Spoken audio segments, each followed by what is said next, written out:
Well, welcome back to C Files, folks. Thanks for watching. Don't forget to like and subscribe. Push that like button, push that subscribe button. I'm not going to read until you do. Thank you. There you go. I appreciate that. The Battle for Christmas. Pulitzer Prize finalist Stefan Nissenbaum wrote this book.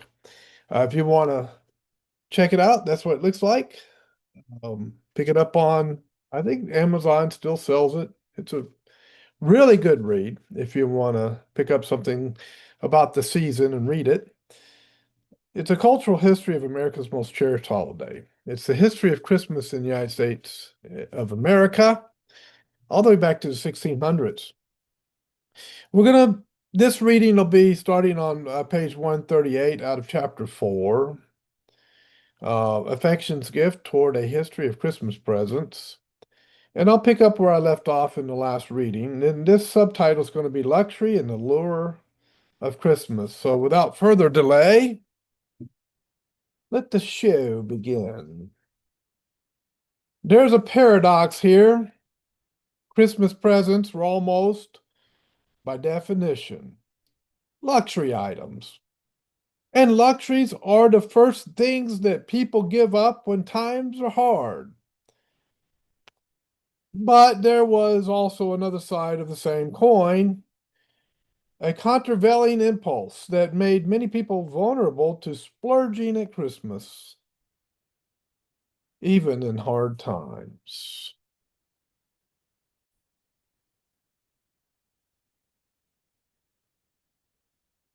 Businessmen knew that Christmas was the one time of the year when people had long expected to buy and consume things they did not need, even if they could not really afford to. A New York newspaper, the Herald, had played on this point 2 years earlier when the Depression was just coming on. Despite the state of the economy, what the writer of one article, Coley, termed the rumored hardness of the times. Christmas presents were readily available, and everyone should purchase something, at the very least, a present for the one being that they love. Forget the depression for a little while, this writer counseled. Who is there that is not ground into the very dust by biting poverty, that would hesitate at this hallowed season to bestow a souvenir upon this one beloved object, this cherished flower of affection? This writer was well aware was this writer was well aware of how vulnerable his readers were to the call for spending even beyond their means at this hallowed season. It was potent fuel. Christmas had been, go back, it was potent fuel. Christmas had long been a special ritual time when the ordinary rules of behavior were upended. It was a time when people let strange things happen to their sense of what was acceptable behavior, their sense of limits. Christmas was and still is a time to let go of ordinary psychological restraints, to shift into an inner state in which it became possible to do what was otherwise unthinkable. What made that sort of indulgence objectively possible in an agricultural society, as we have seen, the cycle of the seasons, in which December was a time of leisure and a sense of plenty, plenty of food and drink. It was a time when consumption, overconsumption, was expected. It was a time to gorge on the best food and drink. Not just bread and beer, but cakes and ale. It was a time to splurge until the hard freeze of winter. And with it, the constraints of ordinary existence set in once again. For many people living in America and Western Europe in the second quarter of the 19th century, that seasonal rhythm was less powerfully imposed, less all-defining than it had once been. Urbanization and capitalism were liberating people from the constraints of an agricultural cycle and making larger quantities of goods available for more extended periods of time. But that change was very recent, and memories of the behavioral rhythms of the old seasonal cycle were still fresh. Late December was still associated with letting go, with splurging, with overindulgence in luxuries that were hardly available at all during the rest of the year. In early 19th century America, however, Christmas had to contend with another countervailing force. This had to do with seasonal rhythms. I missed a word. This had to do not with seasonal rhythms, but with cultural predisposition. Most Americans of the Jacksonian period, that would be during the time that Andrew Jackson was president of the United States, were predisposed to distrust luxury and excess. Even where buying luxury goods was economically possible, it was ideologically suspect. During and after the War for Independence, Americans had been taught that indulging in luxury was frivolous, that it was a vice associated with the decadent aristocratic nations of Europe. The American Republic had to be more abstemious than that if it was to survive and prosper. Buying luxury goods amounted, therefore, almost to a subversive political act, the kind of small gesture that could jeopardize the future health of the Republic. Consumer capitalism and civic virtue were not commonly associated with each other in early 19th century America. Once again, Christmas came to the rescue, for this was one time of the year when the lingering reluctance of middle class Americans to purchase frivolous gifts for their children was overwhelmed by their equally lingering predisposition to abandon ordinary behavioral constraints. Excuse me. Christmas helped intensify and legitimize a commercial kind of consumerism.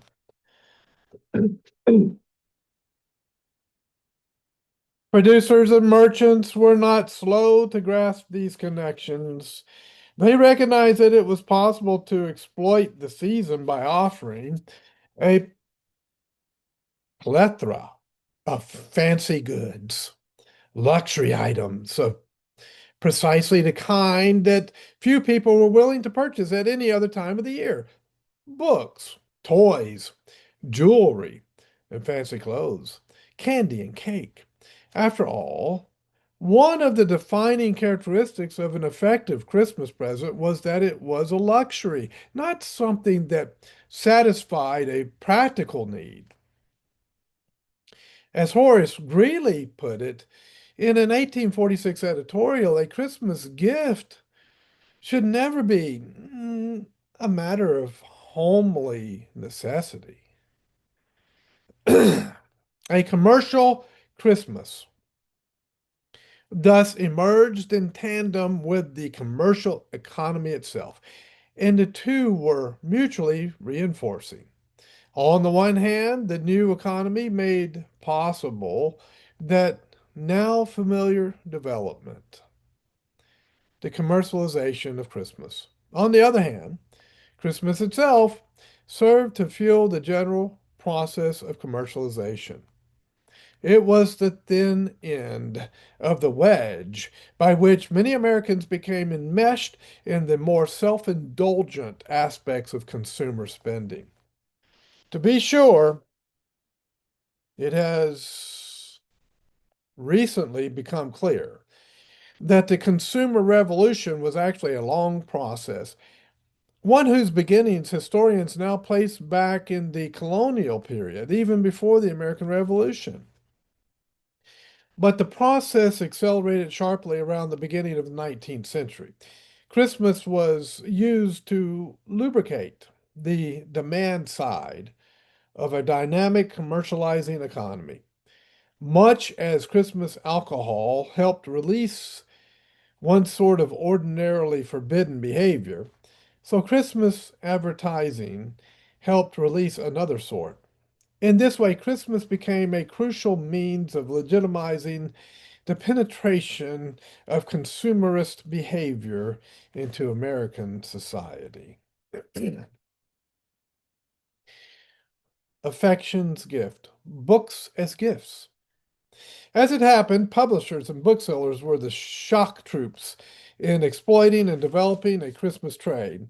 And books were on the cutting edge of a commercial Christmas, making up more than half of the earliest items advertised as Christmas gifts. The very first commercial Christmas gift I have encountered was the almanac that Martha Ballard's son-in-law received from one of his acquaintances. In fact, even before books were actually labeled as Christmas presents in the newspapers, they were being marketed for that purpose. Mason Locke Weems, Parson Weems, a bookseller and writer who is remembered today for inventing the legend of young George Washington and the cherry tree, distributed his own books as Christmas presents in 1810, including the popular biography of Washington, in which the cherry tree story first appeared.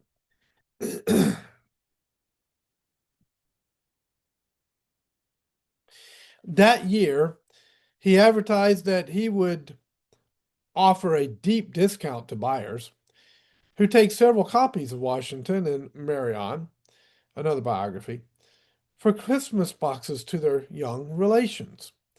Even in New England, and as early as 1783, the publisher Isaiah Thomas inserted on Christmas Day in his Worcester, Massachusetts newspaper an ad titled Books for Little Masters and Misses, proper for New Year's gifts. A year later, Thomas ran a similar ad headed Children's Books, very proper for parents and to present to their children as New Year's gifts, etc.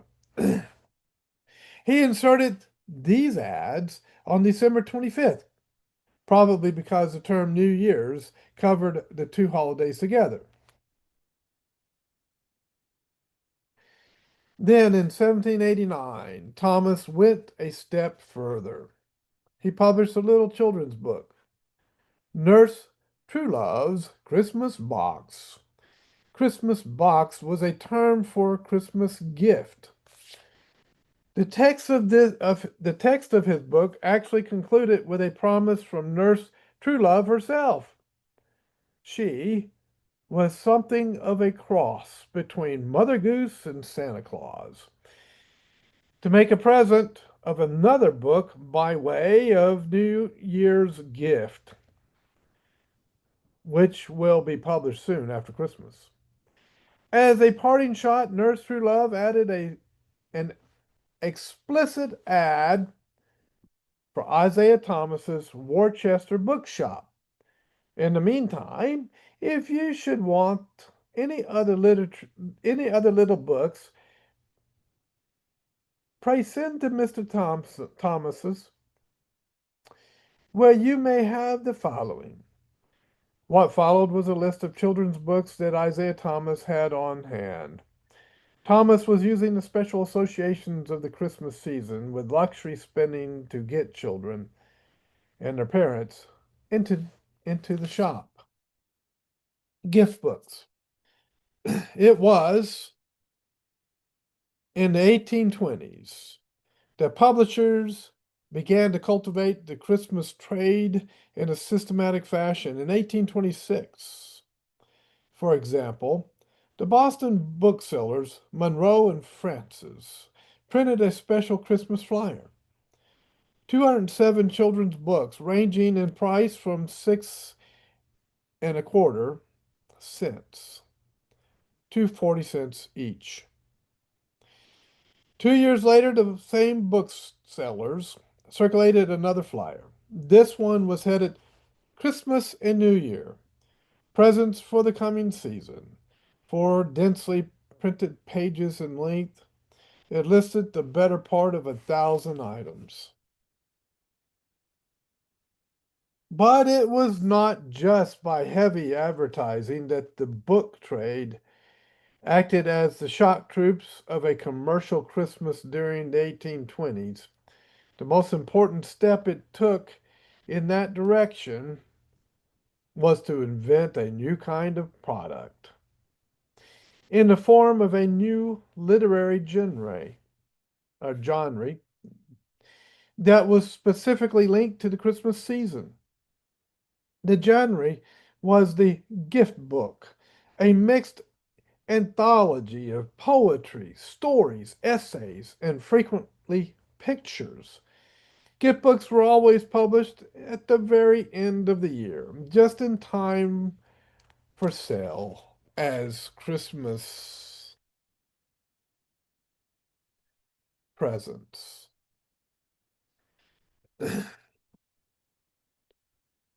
Whenever one of them sold, a new number bearing the same title would be brought out a year later, giving rise to an alternative name for the genre, literary annals. Gift books first appeared in Europe at the beginning of the decade and were taken up in the United States in 1825 when the Philadelphia publishers Cary and Leah brought out the Atlantic Souvenir. The preface to this volume defined the new genre as a specific combination of sentiment, season, and content. Nothing would seem more naturally to suggest itself as one of those marks of remembrance and affection which old custom has associated with the gaiety of Christmas than a little volume of lighter literature adorned with beautiful specimens of art. Of course, the genre had no more suggested itself naturally than was the practice of buying Christmas presents really an old custom. Still, within a few years, American gift books had proliferated wildly, and their proliferation followed a clear pattern, one that was unprecedented in the history of American publishing. Gift books were available at every price range and for every conceivable market, demographics, religious, political, and cultural. Some gift books consisted entirely of poetry, others were humorous. The comic annal. There were gift books for children, in fact, for boys and girls separately. Young men, mothers, Jacksonian Democrats, proponents of temperance and abolitionism, even members of men's clubs, the Masonic offering and the Odd Fellows offering. In other words, publishers had managed to divide the market of gift books into highly specialized niches, identified by class, age, ideology, and cultural temperament. They had managed to achieve an astonishing degree of what modern economists now refer to as market segmentation, and an equally high degree of market penetration. From the time they were introduced in 1825, gift books were sold in almost every corner of the nation and advertised in newspapers throughout the American hinterland. What was especially remarkable about this market penetration was the way it was organized. Virtually every American gift book was published in one of only three places in the cities of Boston, New York, and Philadelphia. And this was an era when the publication of other kinds of books was still being carried out on a strikingly decentralized basis. In fact, books were often printed in towns so small that nowadays they would not even support a local newspaper. Gift books had a nationwide distribution that was based on a highly centralized mode of production. Here again, they were on the cutting edge of economic change in the United States. Many gift books were ornate with gilt edges, lavish bindings, expensive engravings, and colored presentation plates. But they came in all price levels. James Gordon Bennett's New York Herald noted in the Depression year 1840 that gift books came within the range of the means of most persons, verifying or varying in price from $3 to $15. And it added pointedly, there are few that would wish to give a lady a present of a less value than $3. Gift books were compiled whenever possible by a popular author whose name on the title page could be expected to guarantee added sales. They could be put together fast, a matter of weeks if necessary.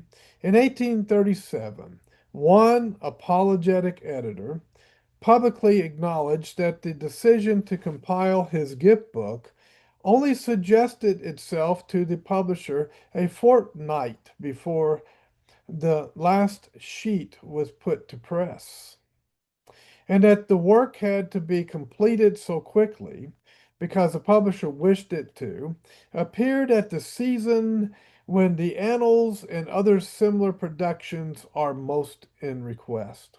Nowadays, such books are called quickies. Gift books have been studied to show their influence in disseminating literature and art to the American public. They have also been studied more than any other genre of printed matter as physical objects, examples of the materially of literary culture. I'm sorry, let me do that again.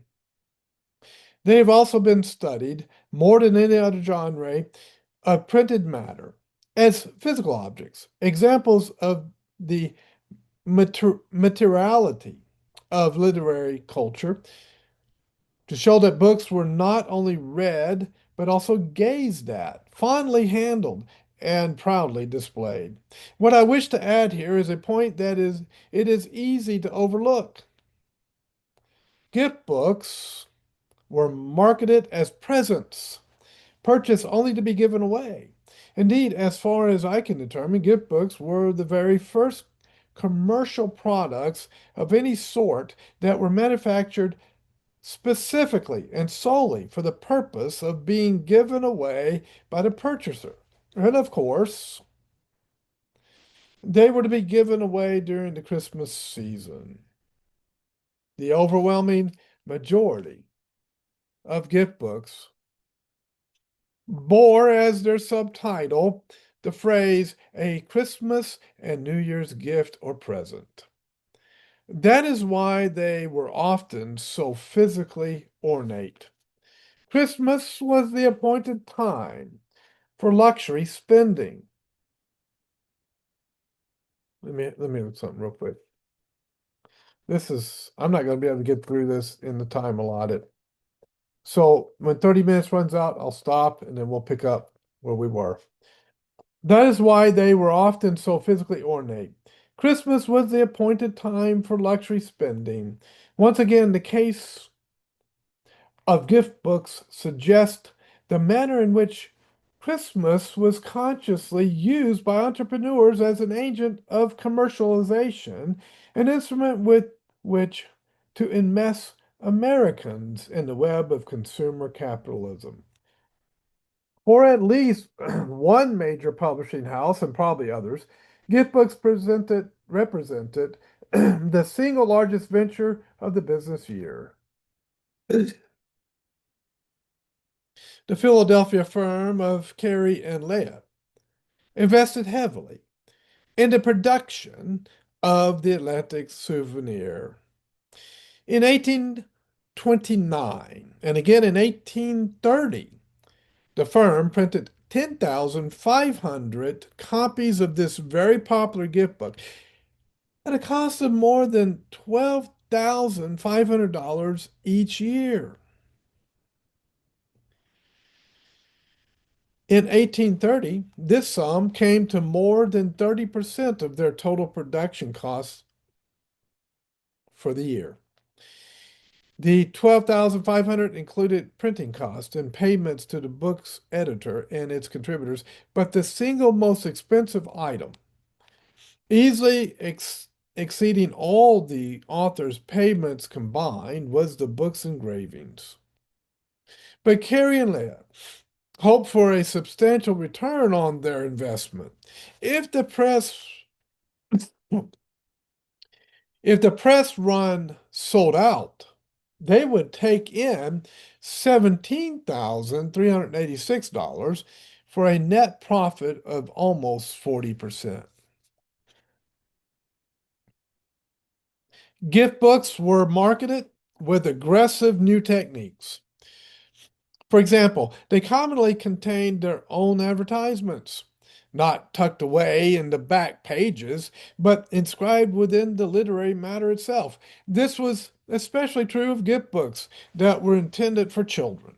Sometimes this self-advertising took the general form of a story or poem in which a character insisted that books, and especially gift books, made the best presents. I like books, but they won't make the best parents. I'm sorry. The best presents. Take The Violet, name of a book, for 1837, edited by Eliza Leslie, whom we have encountered before as the author of the story about young Robert Hamellin's Philadelphia shopping excursion. This volume contains a poem in which four young siblings discuss the Christmas presents they would like to receive. Three of the four indicate that they are hoping for toys. But the fourth child, an older sister, knows that children will quickly lose interest in toys. What she wants instead are books, and a gift book most of all. This is not a good stopping point, so I'm going to have to keep going. For me, of books I should not tire were hundreds on my shelf. I'll tell you now, my chief desire, an annual for myself, with cover handsomely embossed and gilded edges bright, with prints to look at, tales to read, and verses to recite. Something that didn't happen in the 1800s, interruption by a phone call. But we'll continue on. And I got to find a good stopping point. This is not it. Often poems such as this named the very gift book in which they appeared. In 1840, or the 1840 preference to a children's gift book called the Annulet contained this typical verse. Annuals for every taste, for every age, lie scattered around, decked in their covers gay. Then choose, and neither old nor young forget. Each child, at least, must have the annulet. And by the word gay there means happy, not the mm, the use of it to get today, which I think was a really bad turn in the English language. Anyway, let me go to the next sentence. Sometimes such verse even advertised other volumes on the publisher's list. For example, The Pearl was published by the Philadelphia firm of Ash and Anners, which also published a periodical named Parley's Magazine. Sure enough, a poem in The Pearl for 1836 has a father who tells his children, as he is handing them their presents, "Here's Polly's magazine, my boys, and for my little girl, here is a very pretty book, whose title is The Pearl." Need light. There we go. And in the very next number, of The Pearl for 1837. One story ends with a group of children opening their Christmas presents. "I am so glad that I have got the pearl," one says, and a second chimes in after opening another holiday book brought out by the same publishers. "I have the boys' weekday book. I have wanted it so much." Even Santa Claus got into the act.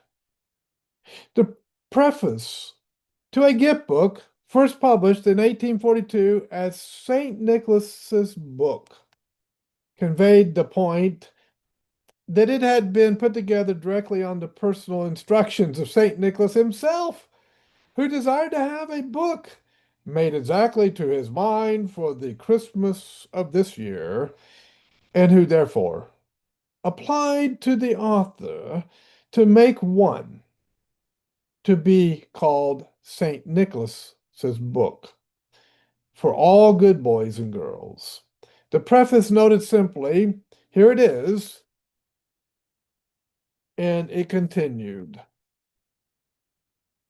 "Each of those children whom St. Nicholas most highly approves will be sure to find a copy of this book with all its stories and pictures and its nice binding safely deposited in his stocking in the chimney corner on the morning of next Christmas, or at furthest next New Year's Day."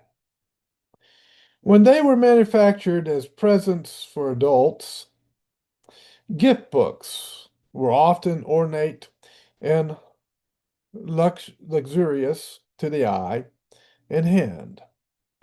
Commonly, they were named to suggest their resemblance to other kinds of beautiful luxury objects, notably jewels or flowers, both of which were also popular as Christmas presents. The latter were newly available in winter through commercial hot houses.